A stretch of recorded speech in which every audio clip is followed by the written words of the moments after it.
الحمد لله نحمده ونستعينه ونستغفره ونؤمن به ونتوكل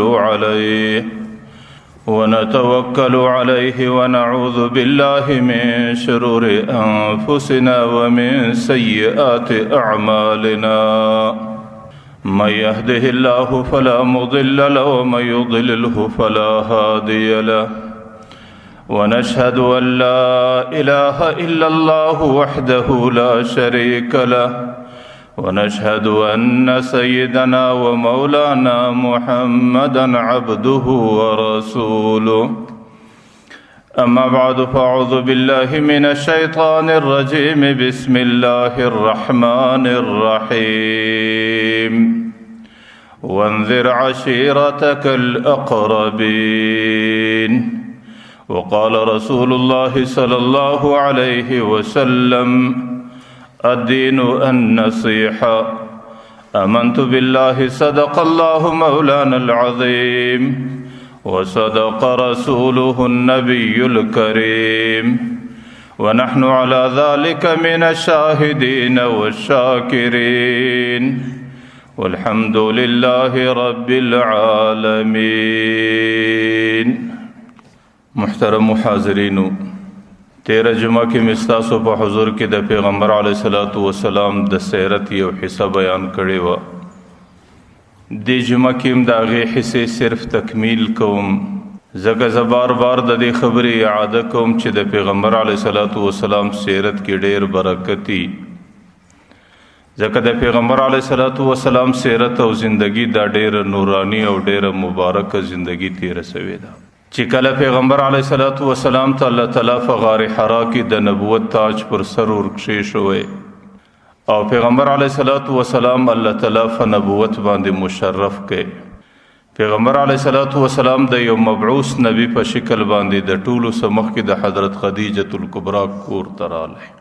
چې کله د حضرت خدیجه الکبرا کور ته راغلی نو چونکې هغه د پیغمبر علیه الصلاۃ والسلام کور هم بلل کېده او دی وخت کې الله تعالی د پیغمبر علیه الصلاۃ والسلام پر ذمہ باندې انسانیت ته د دین و طرف ته د رب و طرف ته د آخرت و طرف ته د قیامت و طرف ته درابللو ذمہواری پر غاړه باندې ورکړه.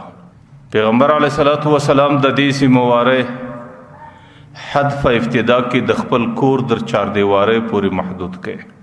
د ټولو سمخ کې پیغمبر علیه الصلاۃ والسلام د دعوت خبره، د دین خبره، د اسلام خبره دا د خپل کور په کور کې بیا چې څومره نږدې او ځان ته انسانان دي د ټولو سمخ کې هغې ته پیش کړه. نو در څو زمانې پورې پیغمبر علیه الصلاۃ والسلام هغه د دعوت ترتیب دا په کور کې دننه چلاوی. د پیغمبر علیه الصلاۃ والسلام پر هغه خفیه دعوت باندې د ټولو سمخ کې د خپل زنانه مبارکه حضرت خدیجه الکبرا په اسلام باندې مشرف شو او د مکې په اشراف خلکو کې حضرت ابوبکر رضی الله عنه په اسلام باندې مشرف او د مکې په غلامانو کې حضرت زید ابن حارثه چې د پیغمبر علیه السلام د کور بچی او حضرت بلال رضی الله عنه دا په اسلام مشرف او په ماشومانو کې حضرت علی رضی الله عنه غالبا په 10 کال دننه کې چې دی وخت کې د هغې عمر مبارک 10 کالو دی وخت کې په اسلام باندې مشرف. نو چې کوم خلک د پیغمبر علیه الصلاۃ والسلام پر اسلام باندې پر دعوت باندې په اسلام مشرف کېدل نو پای کې اولنۍ کې حضرت خدیجه الکبرا رضی الله عنها وا. حضرت خدیجه الکبرا رضی الله عنها در قیامت پورې زنانو ته یو پیغام پرې شوی چې ګوره د دین په ترتیباتو کې د زنانې حصہ د نارینه څخه کم نه ده. د دین په ترتیباتو کې زنانه د نارینه سه یو قدم پر شان ده. که یو طرف ته حضرت ابوبکر په اسلام باندې مشرف کیږي د هغې په اړه کې حضرت خدیجه الکبرا په اسلام مشرف کیږي. بلکې که انسان د اسلام اولنی دورونه وګوري نو عام طور د اسلام تعمیر او آبادی د زنانو په زیوراتو کړې ده چې هغې د خپل بدن د اندامو زیورات یا د فزو د غوږ یا د غاړې او د بازو زیورات هغه د اسلام د پاره صدقه کړی دي او د اسلام تعمیری کردار الله تعالی د دې زیوراتو په ذریعہ باندې برابر کړی دی. نن خو زموږ معاشره کې د زنان غریبی دا ګمان دی چې زما ذمہواری او زما د زندګۍ مقصد غزیب و زینت دی. زما د زندګۍ مقصد هغه ښه لباس او د ځان ښایست او سنگار دی بس. او د دین چې کومه حصه ده یا د دین چې کوم خدمت دی هغه زنان عام طور نارینه په طرف کې ور اچي بس. او نن د زنان غریبی دا خیال دی چې زما وظیفه دا ده چې زه به د خاوند د کور خدمت کوم، زه به د خاوند د بچانو پرورش کوم، زه به د خاوند د کور د بچانو د پاره نفقه او خوراکه برابروم، او زه به د خاوند د کور صفایي کوم. د دې سما سوا زما نور ذمہواری نشته. زمانم دا د زنانی د زندګۍ یو اړخ دی، لیکن بل طرف ته زنانه ته قبر ګوري لکه نارینه ته چې قبر ګوري. په قبر کې زنانې ته حساب و کتاب ګوري لکه نارینه ته چې ګوري. د قیامت میدان کې حساب و کتاب پیښول د زنانې دی لکه د نارینه غي چې پیښول دي. چې په وروسته منازلو کې نارینه ته کوم حالات مخته راځي او نارینه د کوم حالاتو سره مخامخ کېږي، زنانه غریبه د دې ټولو حالاتو سره مخامخ کېږي. که یو طرف ته پر نارینه باندې دومره علم فرض دی چې هغې خپله 40 ساعته زندگی د دین په احکامو کې تیره کړي، دومره احکام پیژندل او دومره علم حاصلول هغه د نارینه دپاره فرض دی، نو د هغې په اړخ کې د غومره علم حاصلول او د غومره احکام پیژندل دا د زنانې دپاره هم فرض دی. ځکه بې علمه انسان که نارینه دی که زنانه ده هغه داسې دی لکه د لارې ورک مسافر. د مسافر ته چې د خپل منزل معلومات نه او لار ځینې ورک وي او د منزل څه نوم و نښان ور معلوم نه وي، نو بیا هغه مسافر په خپل سفر کې همیشه پریشان وي. نو زنانې ته هم باید چې خپل منزل ور معلوم وي چې زما منزل آخرت دی. او لکه څنګه چې نارینه پر ذمه باندې د آخرت دپاره تیاری ده، د زنانې پر ذمه باندې هم د آخرت دپاره تیاری ده. نن چې کله د آخرت او د دین خبره راسي زموږ معاشره کې د نارینهو دپاره څه حالات برابري. کله علما بیان کوي نو نارینه ورله راځي، کله تبلیغي جماعت راغلی نارینه د هغې سره کښېني، او کله یو عالم ترجمه کوي، کله یو بزرګ یو محفل جوړ کړی نو نارینهو ته په هغو ټولو کې د شرکت موقع برابرېدی سي. لیکن زموږ معاشره کې زنانه غریبه د دې ټولو څخه محروم و بې نصیبه. بیا چې کله د تعلیم سلسله راسي نو پلار عام طور د زوی د تعلیم ډیر فکر لري او د هغه ډیر غم ورسره او د هغې ډیر خیال ساتي، لیکن د لور د تعلیم، د لور د دیندارۍ او د لور د خوانده کولو د دې فکر عام طور د پلار سره نه وي. د هغې یوه وجه خدای چې د معاشره کې داسې ادارې ډېرې کمې چې د پلار پر هغې باندې اعتماد وي چې زما بچی به په دې اداره کې خوندي. او دویمه وجه دا ده چې زموږ د معاشرې لویه بدمرغي دا ده چې هغې زنانه د بل د کور بولي. حالانکه که د بل د کور ده که د هر چا د کور ده، د روایتو څخه معلومیږي چې یوه زنانه بې دینه فاته سي، یوه زنانه د دینه سره ناولده سي، د هغې په خاطر باندې 4 کسان جهنم له ورسره ځي. د هغې زوی ځي، د هغې پلار ځي، د هغې ورور ځي، د هغې خاوند ځي، که هر څومره دیندار وي، لیکن چې د زنانې د دیندارۍ ذمہواري ادا کړې نه وي نو هغې په خپله ذمہواري کې قصور کړی دی او د دې قصور پوښتنه الله تعالی د قیامت په میدان کې بیا کوي. حالانکه زموږ پر دې امت باندې عجیبه دورونه تیر سوي دي. یو داسې دور بولو چې په کور کې به مور بوډۍ ناسته وه، په کور کې به بچانې ناستې وې، دا کور به مکمله مدرسه وه. بیا به هغه بوډۍ حیثیت د معلمې و او بیا به د هغې بچانو حیثیت د طالباتو د معلماتو ولو. بس د هغې کوره څه به سهار او ماښام د قرآن کریم د تعلیم غږ راوتی او هغه زنانې به همیشه د علم په زیور باندې ښایسته و اراسته وي. لیکن هغه دورونه الله تعالی زموږ د کم قسمتۍ په خاطر زموږ د معاشرې څخه واخیستل. ورله تاسو د صحابیاتو پر تاریخ باندې نظر وکئ چې صحابیاتو په علمی دنیا کې ځان کم مقام ته رسولی دی. غالبا صحابه 1,15,000 زیاتو کم تیر سوي دي. په ټولو صحابو کې چې صاحب فتوا صحابه دي چې هغې د دې مستعدین دي چې هغې فتوا چاته ورکولی سي، مسله چاته ورښولی سي، غالبا 150 صحابه راغلي دي چې ټولو صحابو ته چې به مسله ورپېښه سوله هغې به دې صحابو ته رجوع کوله. لیکن دی یو سلو یو کم 50 صحابو کې بیا 14 صحابه داسې تیر شوي دي چې هغې کې بیا یو سلو یو کم 50 صحابو به د 14 صحابو ته رجوع کوله. په هغه 14 صحابو کې چې سړی وګوري هغې کې 3 نمبر د حضرت عایشې مبارکې نوم راځي چې هغې ته د امت ډېره لو حصه د هغې په ذریعه الله تعالی د انسانانو ته ورسوله. که سړی د زنانو د صحابیاتو پر تاریخ نظر وکړي، زنانې په علمي دنیا کې د هیچا څه کمې نه دي، د نارینهو څه یو قدم پر شا باندې نه دي. په دې امت کې د قرآن کریم اولنی حافظ چې الله تعالی پیدا کړی دی هغه حضرت عایشه مبارکه وه. د حضرت عایشې مبارکې څخه مخکې د قرآن حافظ په دې امت کې نو. دې امت کې چې پیغمبر علیه الصلاة والسلام ته نبوت الله تعالی ورکړي، چې کم چا د نبی په حیث باندې د پیغمبر اول غږ واورېدی هغه حضرت خدیجة الکبرا وه. چې کم چا د نبی په حیث باندې د پیغمبر علیه السلام سترګې مبارکې اول ولیدلې هغه حضرت خدیجة الکبرا وه. دې امت کې چې الله تعالی پر دین باندې شهادت چاته اولنی شهادت د دې امت اولنی شهید حضرت سمیه رضی الله عنها وه، هغې هم یو زنانه وه. او پر دې امت چې اولنی چا ټکول وخوړل او څوک په سترګو باندې ړنده سول هغه حضرت زنیره رضی الله عنها وه چې دې امت باندې ابو جهل ډېر ټکول هغې ته ورکړو. نو زه دا وایم چې حضرت خدیجة الکبرا پر پیغمبر علیه الصلاة والسلام باندې اولنی انسانانو کې اسلام راوړی. که په نارینهو کې حضرت ابوبکر اسلام قبلوي، په زنانو کې حضرت خدیجة الکبرا ورسره قبلوي. او حضرت خدیجة الکبرا در قیامت پورې زنانو ته پیغام پرېږدي چې زنانو ستاسو حصه په دین کې د نارینهو څه پاته نه ده، ستاسو زندگی په دین کې د نارینهو څه یو قدم پر شا باندې نه ده.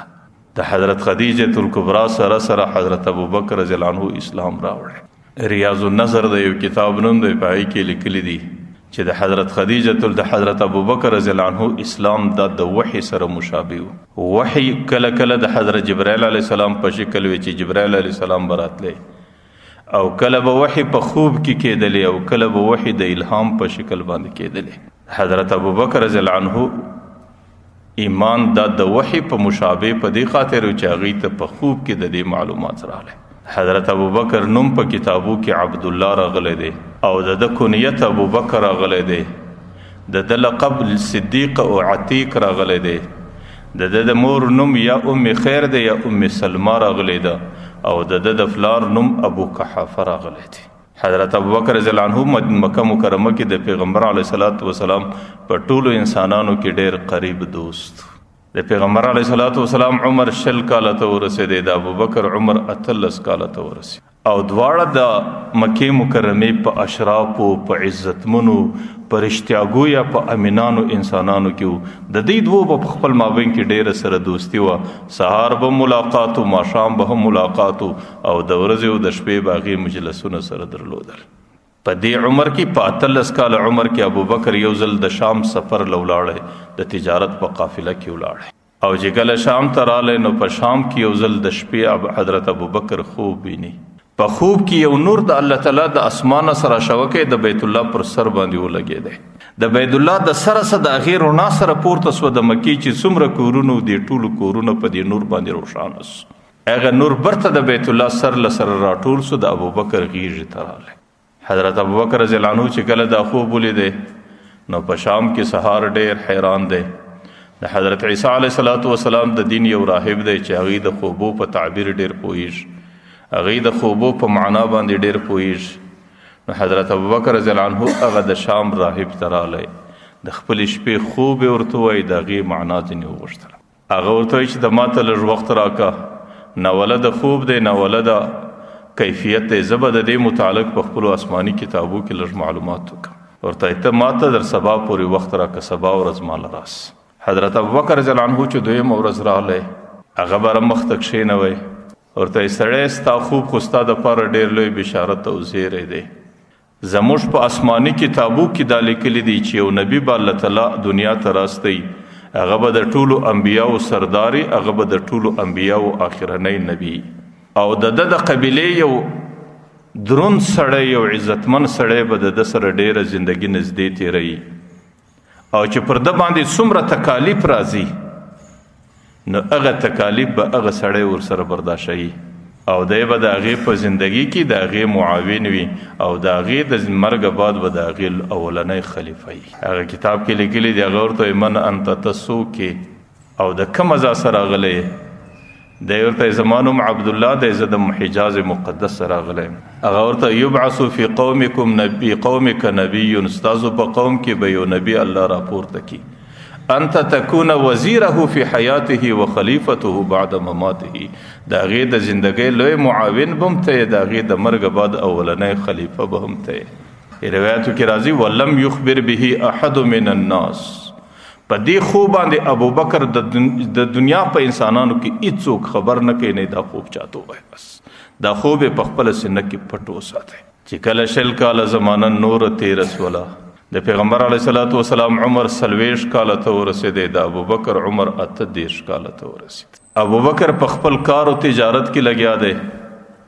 پیغمبر علیه الصلاة والسلام د نبوت اعلان وکړي. حضرت ابوبکر رضی الله عنه په منډه باندې ورلرال. حضرت ابوبکر ته چا معلومات ورکړي چې هغه ستا دوست خو د نبوت اعلان وکړي؟ حضرت ابوبکر رضی الله عنه په منډه باندې راغلی. چې راغلی پیغمبر علیه الصلاة والسلام ته مخ ته ودرېدی، ورته ما دلیل علی ما تدعي، د کوم شي دعوه چې کوې نبوت یې پر دې باندې دلیل څه دی؟ ستا د نبوت دلیل کوم دی؟ ستا د نبوت برهان او ستا د نبوت علت او معلومات به موږ د څه څه اخلو چې ته برحق نبی یې؟ پیغمبر علیه الصلاة والسلام څه ورته وایي؟ ورته رؤیاک التي رأیتها بالشام، چې په شام کې دی 20 کاله مخکې کوم خوب لیدلی دی، هغه خوب زما د نبوت دلیل دی.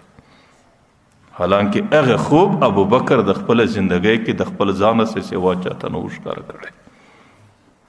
روایاتو کې راځي ابوبکر مخ ته ورته راغلی، فعانکه، برای د غسې په غیږ کې ونیوی، وقبل بین عینیه، پر دې تندي باندې مچک، او دا ورته ویل چې د ننه اولنی مؤمن زیم پر تا باندې ایمان زه لرم، او چې کوم مشکلات د زندګۍ در باندې راځي زه په ډېره خوشدلي باندې هغه مشکلاتو ته تیار یم. بس ځکه درته هغه راهب ویل چې پر هغه نبي به ډېر مشکلات راځي او هغه مشکلاتو کې به ته د هغې ډېر لوی معاون جوړېږې، ورته هغه مشکلاتو ته په ډېره خوشدلي باندې تیار یم. نو پیغمبر علیه الصلاة والسلام چې څه زمانه د خپل کور په تالار کې دننه خفیه دعوتو چلاوی، نو پر هغې باندې حضرت ابوبکر په نارینهو کې په مشرانو خلکو کې ایمان راوړی، حضرت خدیجة الکبرا په زنانو کې ایمان راوړی، حضرت زید ابن حارثه او حضرت بلال په مریانو کې ایمان راوړی، حضرت علی رضی الله عنه په ماشومانو کې ایمان راوړی. د دې څه وروسته پیغمبر علیه الصلاة والسلام باندې دا آیات راغلی، وانذر عشیرتک الاقربین. ای پیغمبره اوس هغه دی چې د دعوت ساحه د کور څخه د باندې ور وباسه. پیغمبر علیه الصلاة والسلام د دعوت ساحه د کور څخه د باندې په کوم شکل باس؟ د هغې دپاره د ډېره سوچ او فکر څه وروسته د حضرت علی رضی الله عنه په ذریعه باندې په کور کې میلمستیا جوړه کړه. ځکه پیغمبر علیه الصلاة والسلام د حضرت علی رضی الله عنه په کور کې دننه د حضرت علی رضی الله عنه د پلار د ابو طالب په سرپرستی کې هلته زندګي تېروي. دې کې روایاتو کې راځي غالبا 40 کسان د قریشو مشران یې راجمع کړ. دې کې ابو جهل راجمع سو، دې کې ابو لهب دی، پلان دی، ابو طالب دی، ټول مشران یې راجمع کړ. چې کله ماښام میلمستیا وخوړل سوله، پیغمبر علیه الصلاة والسلام دا اراده وکړه چې اوس به د قریشو مخ ته خپله خبره پیښوم او د دین د دعوت کلمه به پیښوم. لیکن ابو لهب هم چونکې د پیغمبر علیه السلام مکه و، هغې د پیغمبر علیه السلام په حالاتو باندې لږ پوهېدی چې داسې نه وي چې اوس د میلمستیا څه وروسته هغه خبره پیش نه کړي. نو ابو لهب دستي ملګرو ته ویل چې محمد خو نن پر دې خوراکه باندې جادو کړی دی. د یو سړي و د 2 کسانو خوراکه یې برابره کړې و، لیکن 40 کسان یې مکمل په ماړو کړلو. باره یې ورته ویل بس درځئ، اوس داسې نه چې پر موږ باندې جادو وکړي. بس په دغه خبرو کې ټول خلک وایستل.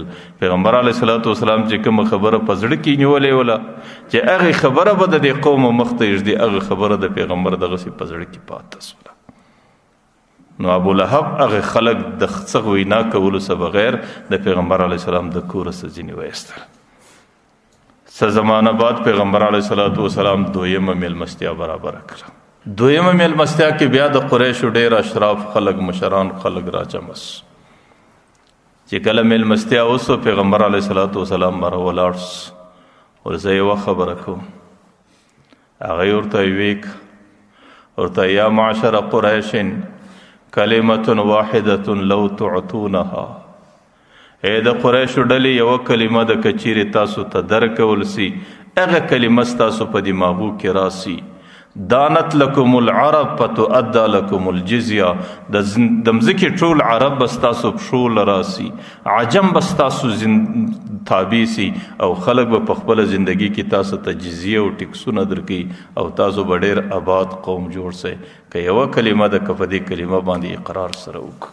ابو جهل په ټولو کې ولاړ سو باره ورته وایي و ابیک 10 مرات، ستا په پلار دې مې قسم وي چې دومره ګټمنه کلمه ده یو ځل نه 10 واره در سره وایم. پیغمبر علیه الصلاة والسلام ورته قولوا لا اله الا الله تفلحوا، تاسو د نورو خدایانو عبادت پرېږدئ، بس د یو خدای قایله سئ. هغې به څنګه دې ته تیارېدل؟ د هغې صرف په مکه کې 360 بوتان پراته دي او دا ټوله د دوی خدایان دي. هغې د صفا پر غونډۍ او د مروا پر غونډۍ او د هغې کورونه ټوله د بوتانو ډک دي. چې کله پیغمبر علیه الصلاة والسلام دا ورته ویل نو ابو جهل دستي ابو لهب ته وکتل چې دی څه وایي چې د پلارو د نیکه خبره پرېږدي او پر دې دین باندې راسي. ابو لهب دستي ابو طالب ته وکتل، ورته ګوره دا ځوان تا د بچي غوندې نازولی و او تا دې ځوان ته در بچي ډېر قدر ورکړی ولو، لیکن هغه نن تا ته دا وایي چې ته زما تابع سه، ته زما غلام سه، ته زما پر نقشه سه او ستا مور و پلار پر باطله باندې ولاړو او ته زما باندې راپسې سه، زما په خبره باندې عمل وکړه. نو په دې خبرو کې چا مذاق شروع کړي او چا مسخرې شروع کړي او چا پسخند شروع کړي، چا استهزاء شروع کړه. په دې دوران کې ټول خلک د پیغمبر علیه السلام د کوره ووتل. چې کله خلک ووتل پیغمبر علیه الصلاة والسلام و اکا سره فاتس. اکا چونکې د پیغمبر علیه السلام زندگی د ډېره نږدې سره لیدلی و، ځکه 40 کاله د پیغمبر علیه السلام د ده سره زندگی تېره شوې. دی ورته یا عمي انت قلها، ای اکا تی ووایه دا کلمه، راح بها حولک یوم القیامه، د قیامت په میدان کې به زه در باندې راګرځم، په دې کلمه باندې شفاعت په دې کوم او د عذاب به څه به دې خلاصوم.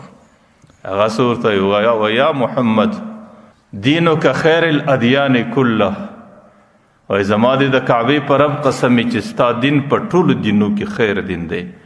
لولا الملامه والسبه لوجدتها وقد قلتها، کچیرې د ملامتیا نه را باندې راتلی، پیغور چا نه را کولی او د مکې زنانو پر ما باندې پیغورونونه او خنداګانې نه کولی چې په دې آخرني عمر کې د خپل وراره پر لاس کلمه وویله، بیا به د ټولو څه مخکې د ستا د دین کلمه ما ویلې وای. هغه روایتو کې راځي فاختار النار علی العار، هغې جهنم ته ځان تیار کړي او اور ته ځان تیار کړي، لیکن پیغور ته ځان نه تیاروئ چې سبا زنانې ما ته پیغور راکوي، هغه پیغور نسم قبلولی لیکن د جهنم اور قبلولی سم. ځکه پیغور باندې چې سړی راسي او د پیغور خبره ته چې سړی دومره اهمیت ورکړي، دا د انسان د تکبر یو نښانه چې سړي ته د خپل ځان په دماغ کې ډېر لوړ رومال ملي شي. او تکبر د انسان د زندګۍ لویه مهلکه او لوی هلاکونکی دی. او تکبر څه ته ویل کېږي؟ تکبر صرف دې ته ویل کېږي چې زما په دماغ کې دا راله چې زه در دې سړي ښه یم، زه عالم یم، دی امی دی، بس زما غي تکبر دی. ځکه شیطان خو نور هیڅ نه وکړو چې الله تعالی د خپله درباره شاړی، شیطان صرف یوه خبره وکړه قل انا خیر منه، زه خو در آدم ښه یم. بس ولی شیم خلقتنی من نار و خلقته من طین، زه د اوره پیدا یم، آدم د خاورو څخه پیدا دی، بس زه در ده ښه یم. په دغه کلمه تکبر سوه او د دې کلمې په خاطر الله تعالی در قیامته پورې رانده درګاه کړي. پیغمبر علیه الصلاة والسلام وایي المهلکات ثلاث، 3 شان د تباهۍ ذریعه ده چې د مځکې پر مخ اولنی نافرمانیم د دې درو سره روانه سوې ده. اولنی په هغې کې تکبر دی چې د مځکې پر مخ باندې چا د الله نافرماني لیدلی نه وه، شیطان ظالم دا ول انا خیر منه، بس د دې ځای څه تکبر را روان سو. او دویم حرص دی، طمع ده، حرص دی. د حضرت آدم علیه الصلاة والسلام څخه په جنت کې وسوله، در دې وخته پورې چا د الله تعالی نافرماني نه ولیدلی. الله تعالی د یو خاص بوټي څخه حضرت آدم علیه السلام منع کوي، لیکن د هغې په دماغ کې حرص رالی، هغه بوټی یې وشکه او یې وخوړ. او دریم حسد دی چې د سړي په چا باندې بغض و حسد کیږي. د آدم علیه الصلاة والسلام زامن قابل و حابل ولو، د قابل په حابل باندې حسد وسود برای د هغې د قتل ترتیب برابر کړي. نو پیغمبر علیه الصلاۃ والسلام وایي درې عمله د هغه د ګناهونو بنیاد بلل کیږي، کبر دی او حرص دی او حسد. چې کله دغه مرحله د پیغمبر علیه السلام د زندګۍ تیره سوله او قریشو خپلو قریبانو ته دعوت پیش سلو، د دې څه وروسته دا مرحله راورسېدله چې پیغمبر علیه الصلاۃ والسلام به د خپل نبوت عام اعلان کوي. پیغمبر علیه الصلاۃ والسلام د هغې دپاره خپل ترتیب برابروي. په عربو کې یو دستور او قانونو چې کله به دوی یو عام اعلان خپل قوم او قبیلې ته کوی، نو بیا به پر یو لوړ غره باندې به وختل او یو ناولد د چغه او ناره به یې وکړه چې کله د قوم ټول خلک به ورلرالو، بیا به یې هغه خبره د هغې مخ ته کښېښوله او پر هغې به یې د هغې څه تایید و حمایت طلب کړي. نو پیغمبر علیه الصلاۃ والسلام د عربو د هغه دستور او د عادت مطابق د صفا غونډۍ ته د سهار په وخت کې وخاتی، چې لمر راوخاتی رڼا سوله، پیغمبر علیه السلام غونډۍ ته وخاتی، په زوره باندې چیغې کړې یا صباحاه یا صباحاه، ای خلکو د هغه لشکره څه ځان وګورئ، د هغه لشکره څه د ځان خیال وساتئ چې کوم لشکر د سهار په وخت کې پر سړي حمله کړي. چونکې د پیغمبر علیه السلام زندگی په مکه کې ډیره د صداقت او د دیانتدارۍ زندگی وه او ډیره رښتونی انسان باندې دی معروف و مشهوره و. نو خلکو چې د پیغمبر علیه السلام اعلان ولیدی واورېدی، نو هغې وی چې دا سړی خو ضروري او اهمه خبره زموږ مخ ته ږدي. نو د مکې ټول خلک رالو د غونډۍ بیخ چې څومره سرداران دي اکثریت په خپله راورسېدو، او چې کوم څوک په خپله باندې نه سو راتللی هغې خپل نمایندګان راواستول چې تاسو ورسئ دا سړی څه نارې وایي او دا سړی کم اعلان کوي او کومه خبره موږ ته یې پېښوي. چې کله ټول له غونډۍ د خلکو ډکه سوله او ټول خلک راجمع سو، پیغمبر علیه الصلاۃ والسلام دستی د ټولو څه مخکې یو درنه خبره ږدي ورته، یا قومي لقد لبثت فیکم عمرا، ای خلکو ما په تاسو کې ډیره زندگی تیره کړې ده، زما ماشوموالی په تا کې څوکې دی، زما ځواني په تاسو کې تیره سوه، زه اوس 40 کاله پاخه عمر ته په تاسو کې راورسېدلم.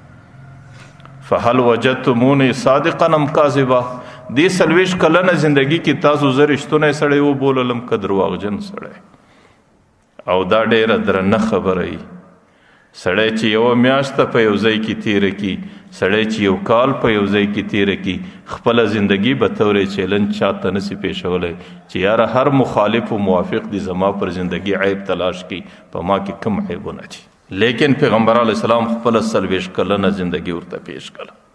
ما درته ویل چونکې د پیغمبر علیه السلام ډیره مبارکه زندگی تیره سوې وه، نو هغې خلکو به یک اواز هغې دا جواب ورکړي، قالو جربناک مرارا، ای پیغمبره موږ ته ډیر بار بار تجربه کړی، فما وجدنا فیک الا صدقا، موږ په تا کې د رښتیا بغیر بل څه نه دي لیدلي. چې کله پر دې خبره باندې د قوم ټوله تایید پیغمبر علیه السلام واخیستی، دویمه خبر ورته کوي، ورته یې خلکو زه د دې غره پر سر باندې ولاړ یم، ما ته د غونډۍ دا خوا هم را معلومیږي دا خوا هم را معلومیږي او تاسو ته دا یوه خوا در معلومیږي. که زه تاسو ته وایم چې د دې غونډۍ پر دې خوا لښکر را روان دی او پر تاسو باندې حمله کوي، زما دې خبرې منلو ته تیار یاست؟ هغې قوم ورته وایي چې او در اوسه موږ په تا کې درواغ نه دي لیدلي.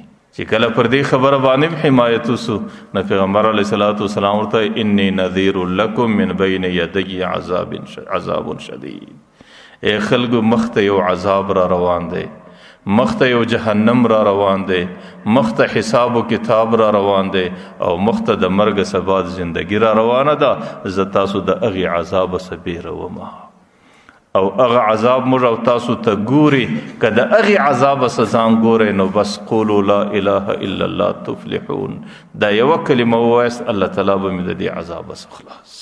چې کم قوم یو ګړی مخکې پیغمبر علیه الصلاۃ والسلام ته په صادق او امین باندې وایي، هغې قوم په مابین کې انتشار رالی، نفرت رالی، ټول سره ولاړ سو، څوک یې درواغجن بولي، څوک یې کاذب بولي، څوک یې جادوګر بولي، او چې کم چا په کم شکل په کم نوم پر خوله ورتلی پر پیغمبر علیه السلام. ابو لهب خو راوغورځېد، یو غټ کاڼی راواخیستی او پیغمبر علیه الصلاۃ والسلام باندې پورته کوي ورته تبا لک لهذا جمعتنا سائر اليوم ورته سړی غرق سے تبا سے د دې دپاره دې دا ټول قوم نیمه ورځ را جمع کړی چې تا دا خبر ورته شول. الله تعالی د پیغمبر علیه السلام عجیب دفاع وکړه. ابو لهب دا کلمه یو ځل پیغمبر علیه السلام ته استعمال کړه لیکن الله تعالی دغه کلمه د ابو لهب په باره کې در قیامت پورې د هر منبر زینت کوي.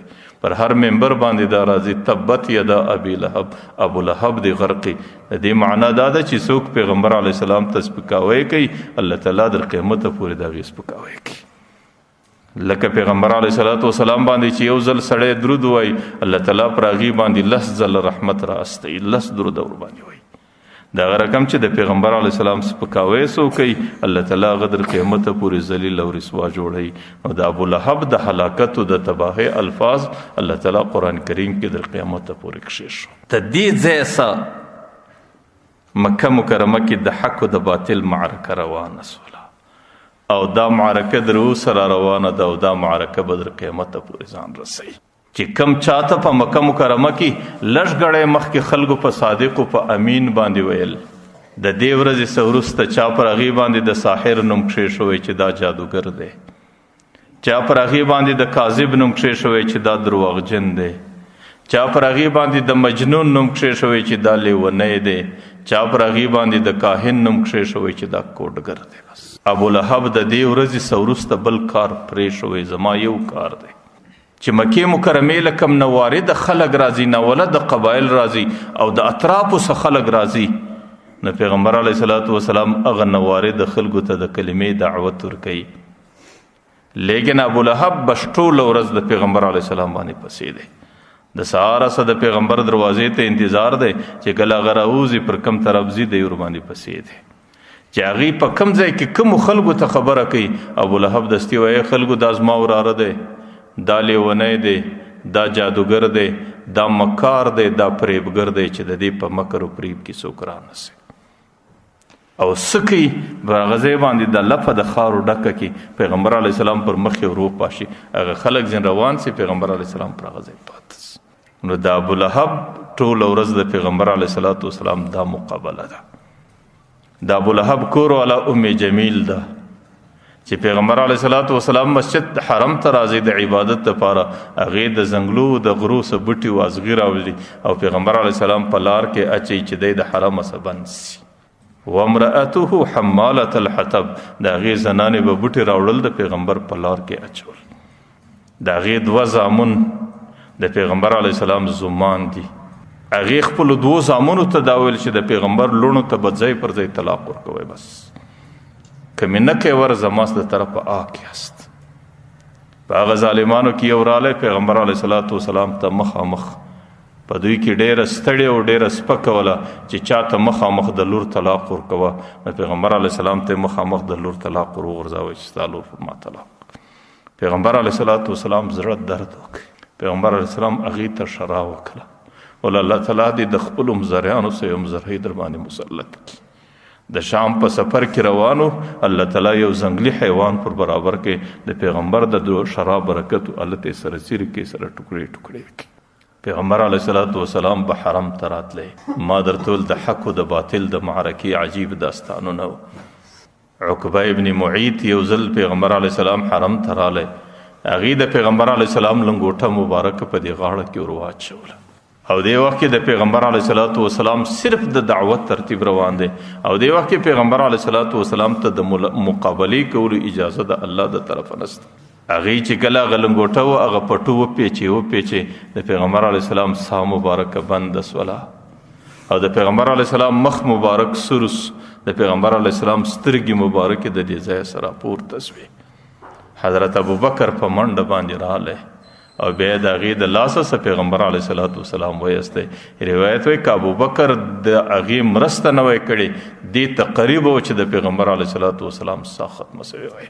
پیغمبر علیه الصلاۃ والسلام یو ځل حرم د مکې په حرم کې عبادت کوي.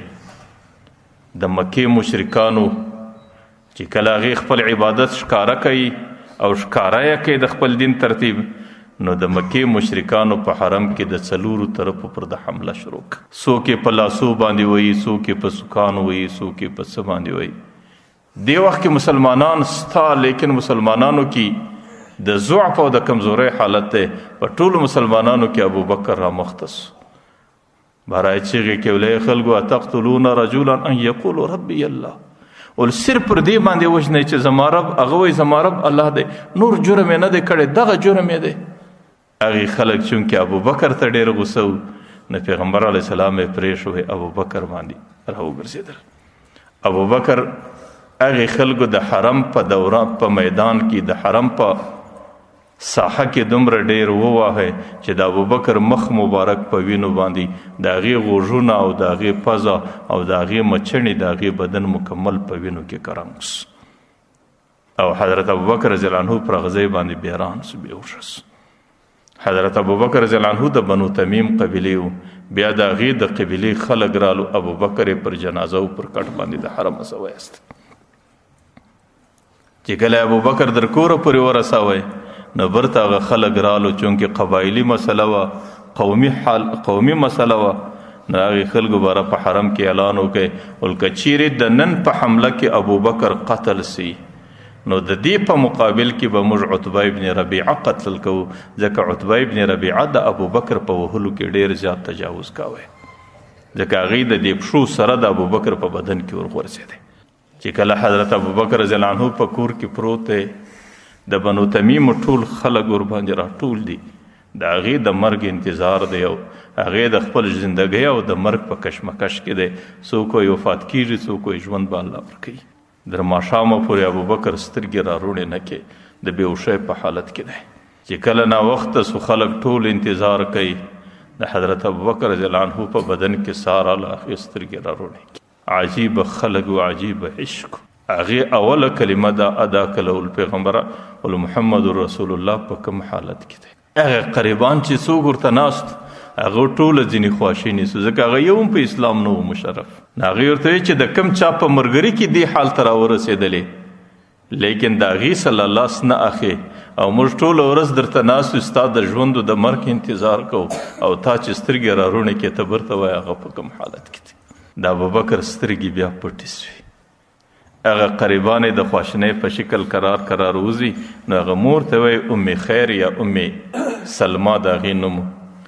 هغه ام خیر ته وایي چې ته د ده دپاره لږ د خوراک یو شی ور برابر کړه چې در دې ستونې تېرې کړي. هغې چې کله خوراک برابر کړې، قریبان چې سره ووتو، حضرت ابوبکر رضی الله عنه یو څاڅکی بیا په هوش کې راغلی. چې کله په هوش کې راغلی، بیا هغه پوښتنه وکړه، رسول الله په کوم حالت کې دی؟ هغه مور ورته وایي بچې ته دا لږ شی در ستونې تېر کړه. دی ورته وایي مورې په الله قسم چې د هغې سترګې مې لیدلې نه وي، در هغې وخته پورې مې دا شی در ستونې نه تېرېږي. هغه مور غریبه بوډۍ زنانه ده، د خپل بچي فکر او غم ورسره دی. ورته وایي مورې د رسول الله معلومات راوکړه. بس مور ورته وایي بچې زه چیرې وکړم معلومات، ما ته نه معلوم چې هغه په کوم ځای کې دی. پیغمبر علیه الصلاة والسلام ورته مور یو ځل در ام جمیل پورې ځان ورسوه. ام جمیل د حضرت عمر رضی الله عنه خور وله، هغې په دې وخت کې په پټه باندې اسلام قبول کړی.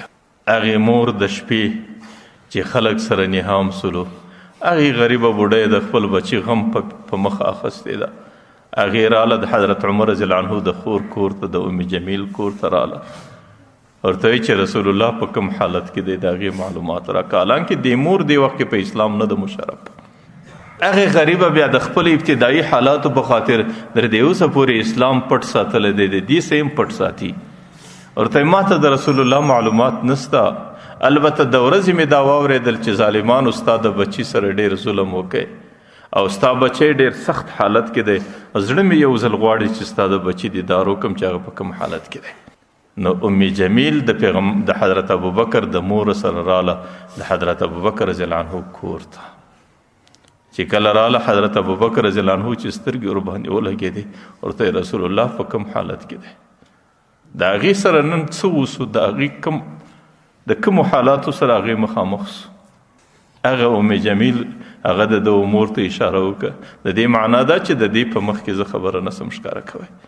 حضرت ابوبکر ورته وایي چې د هغې خیال مه ساته، بس خبره ماته ښکاره کړه. هغه ورته وایي ورته رسول الله ژوندی دی. ورته رسول الله د حضرت ارقم رضی الله عنه په کور کې دی، د ارقم په کور کې دی. هغه مور ورته وایي ورته بچی اوس معلومات اوسو چې رسول الله په ژوندی دی، د هغې حالت دی، هغه په پلانکي ځای کې دی، اوس د یو شي څه وکړه. دی ورته مورې چې د څو پورې مې د هغې سترګې لیدلې نه وي، په الله قسم در دې ستونې شی نه سم تېرولی، یو ځل د هغې سترګې په ما ووینئ. مور غریبه په دې پوه شوله چې زوی هېڅ نه کوي. نو هغه ورته وایي بچی ته لږ انتظار وکړه چې د خلکو تګ و راتګ ختم شي. چې کله د شپې یو حصه تېره شوله نو حضرت ابوبکر د خپلو زخمونو د خپل خوش بدنه سره یو لاس د خپلې مور پر وژه باندې، بل د ام جمیل پر وژه باندې د شپې په حصه کې راوستی، دارالارقم له راوستی.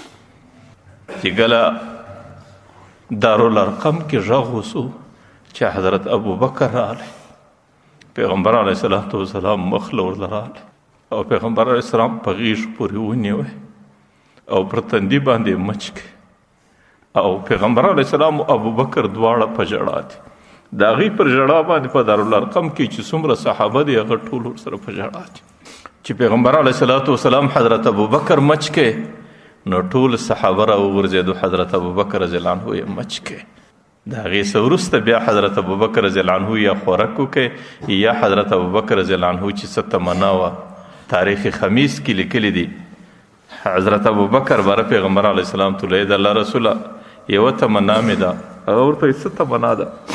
ورته ته دعا وکړې چې الله تعالی زما مور په اسلام مشرفه کړي. پیغمبر علیه الصلاة والسلام په دارالارقم کې دعا کوي، په هغه ځای باندې د پیغمبر حضرت ابوبکر رضی الله عنه مور اسلام قبلوي او هغې په اسلام باندې مشرفه کېږي. نو هغه ورځ د سختۍ، هغه ورځ د مشکلاتو چې یو مسلمان خپل ایمان ښکاره کولی نسي او د پیغمبر علیه السلام دفاع ته څوک نسي رامخکې کېدلی، لیکن حضرت ابوبکر رضی الله عنه د پیغمبر په دفاع کې راوړاندې سو. بیهقي شریف کې یو روایت دی، پیغمبر علیه الصلاة والسلام به ویل که چیرې د ټول امت ایمان د ترازو په یوه فله کې ولویږي، او د روایت راوي حضرت عمر رضی الله عنه دی. حضرت عمر رضی الله عنه وایي پیغمبر علیه السلام به ویل که د ټول امت ایمان په یوه فله کې واچوي، صرف د ابوبکر ایمان په بله فله کې واچوي، د ابوبکر ایمان به د ټول امت تر ایمان ډېر دروند وي. د هغې وزن، د هغې درندوالی به د ټول امت د ایمان څخه ډېر دروند وي. ځکه پیغمبر علیه الصلاة والسلام به ویل انی لاعرف رجلا باسمه و اسم ابیه، ما ته یو سړی را معلوم دی، د ده نوم هم را معلوم دی، د پلار نوم هم را معلوم دی. ما یأتیه الا وباب من ابواب الجنه یقول مرحبا و تشریفا. اور چې کله دی راښکاره سي د جنت څومره دروازې دي هغې به ټولې نارې کې مرحبا تشریفا. د جنت د هرې دروازې به دا تمنایي چې کاش دی زما په لار جنت ته ورننوځي. حالانکه جنت کې د هر چا دپاره خپله دروازه معلومه ده، د مجاهدینو خپله دروازه ده، د روژاتیانو خپله دروازه ده، د علماو خپله دروازه ده، د نورو عبادت کوونکو خپله دروازه ده. لیکن پیغمبر علیه السلام وایي زما په امت کې ماته یو سړی را معلوم دی چې دی راښکاره سي د جنت ټولې دروازې به مرحبا مرحبا نارې ورته وایي. حضرت سلمان فارسی ورته وایي ان هذا لمرتفع شانه یا رسول الله، ای د الله رسوله دا خو ډېر لوړ شان دی، دا الله تعالی چاته ورکوي. پیغمبر علیه السلام به ابوبکر ته لاس ونیوی انما هو لابن ابي قحافه، دا د قحافه بچي ابوبکر ته الله ورکي. ورته لیس بکثرت صلاته ولا صیامه، داسې نه دی چې ابوبکر ډېر لمنځونه کړي دي، ابوبکر ډېرې روژې نیولې دي، بل لما قر فی قلبه من الایمان، چې ابوبکر ته الله تعالی څومره ایمان ور نصیب کړی دی د هغې په خاطر باندې الله تعالی ده ته دا درجه ورکوي چې د جنت ټولې دروازې به پر ده باندې نارې وایي. ځکه د ابوبکر سره د پیغمبر علیه الصلاة والسلام دومره قرب و نزدېکت و. پیغمبر علیه الصلاة والسلام ویل ما سب الله الا وقد سببته فی صدر ابي بکر، او زما سینې ته چې الله تعالی د نبوت کوم علوم را رسولی دي هغه ټوله د خپلې سینې څخه ما د ابوبکر سینې ته رسولی دي. چې کله وفات کېدی پیغمبر علیه الصلاة والسلام د صحابو دروازې په مسجد نبوي کې را خلاصې وې، نو پیغمبر علیه الصلاة والسلام بویل چې دا ټولې دروازې مدني کړي.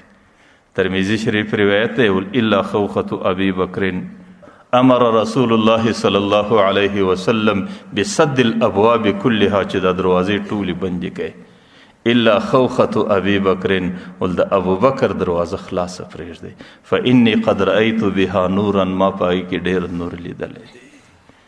حاجیان صاحبان چې اوس کله مسجد نبوي ته ورسي چې کومه دروازه باندې د سلام د پاره سړی مسجد نبوي ته ورننوځي د هغې څه د چپه لاس ته باب ابو بکر لیکلی ده. د دې پر سر باندې در اوسه پورې یو کلکین پروت دی، کلکین خلاص ولاړ دی، پر هغې لیکلي دي هذه خوخة ابي بکر، دا د ابو بکر د کور دروازه وه چې د پیغمبر علیه السلام د وخته څه در اوسه پورې بیا چا نه ده بنده کړې. ځکه پیغمبر علیه الصلاة والسلام به ویل چې نورې ټولې دروازې بندې کړي، یو د ابو بکر دروازه به خلاصه پرېږدئ، ځکه د ابو بکر په دروازه کې ما ډېر نور او رڼا لیدلې ده. نو ابو بکر ته الله تعالی هغه درجه ورکړې وه او پیغمبر علیه الصلاة والسلام به پر هغې باندې پر الله باندې څومره ګران و ابو بکر چې کله پیغمبر علیه الصلاة والسلام باندې د جیش العسره مسله راغله د تبوک او ډېره درنه غزوه و، مسلمانان د ډېر مسکنت سره مخامخ. پیغمبر علیه السلام چې کله د چاندې اعلان وکړ نو یو صحابي دی حضرت علبه بن زید، هغې ټوله ورځ په منډه باندې تېره کړه چې د چاندې دپاره یو شی پیدا کړم، یو شی نسته. ماښام چې کور ته رالی پرېوتې نو برای د ځانه سره نوره صدقه نسته، برای د ځانه سره فیصله وکړه په دې خوب نه ورځي چې کاش زما سره یو شی وی د پیغمبر په چانده کې برای د ځان سره دا فیصله وکړه یا الله چې د څومره انسانانو پر ما باندې حقوق دي، چا زما سره ناجایز و ظلم کړی دی، زما صدقه نن دغه د زما د طرفه ټول معاف دي. بس سهار چې کله لمانځله رالی نو پیغمبر علیه السلام په صحابو کې برای چا صدقه وکړه، یو غږ نه کوي، بیا ورته چا صدقه وکړه، په شپه کې چا صدقه وکړه. سو اخر هغه صحابي وایي د الله رسوله ما د ځانه سره دا فیصله وکړه، ول په الله قسم د الله د عرش ملایکو ستا پر مدینه باندې حملې کولې چې ستا صدقه الله ته پورته کړي. دویم صحابي دی حضرت ابو عقیل، هغې چې میدان شو د ورځې یوه لمن وي څه خورماوې پیدا کړې په مزدوري کې، هغې خورماوې نیمې کور ته کښې شوې نیمې چاندې لراوې. حضرت عبدالرحمن ابن عوف 10 منه خورماوې په چانده کې شوې، پیغمبر علیه السلام د هغې څو دانې داسې یوه پر دې خورماو کښې شوله. یو صحابي ورته یې څه پکې دی، ورته لعل الله تقبل ببرکت هذا، الله تعالی به د عبدالرحمن صدقه د دې څو خورماو په برکت قبلوي. حضرت ابو بکر چې په دې وخت کې د چاندې غږ دی او د پیغمبر چانده ده او د ابو بکر عشق دی چې کله او دې وخت کې د ابو بکر په کور کې ډېر مسکنت دی، نو ابو بکر کوشش دا کوي چې په نن ورځ کې به د عمر څه میدان ګټي. ابو بکر عمر دا کوشش کوي چې نن به د ابو بکر څه میدان ګټي، ځکه ابو بکر په هر میدان کې د عمر څه مخکې و. عمر ته دا وخت معلومېدلی چې نن خو ابو بکر مسکین دی، یو شی نه لري، زه به دومره چانده راوړم چې ابو بکر به د هغې مقابله نشي کولی. حضرت عمر رضی الله عنه چې راغلی هغې د کور سامان سره نیمه کې نیم سامان یې چاندې له راوړی، نیم یې کور ته کښېښ.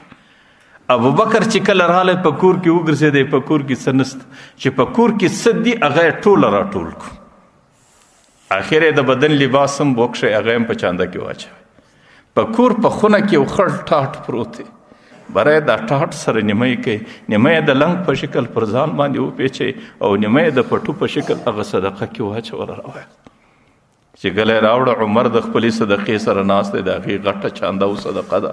ابو بکر یو پټو قدر لږ سامان راوړی، هلته ورسره کښېناست.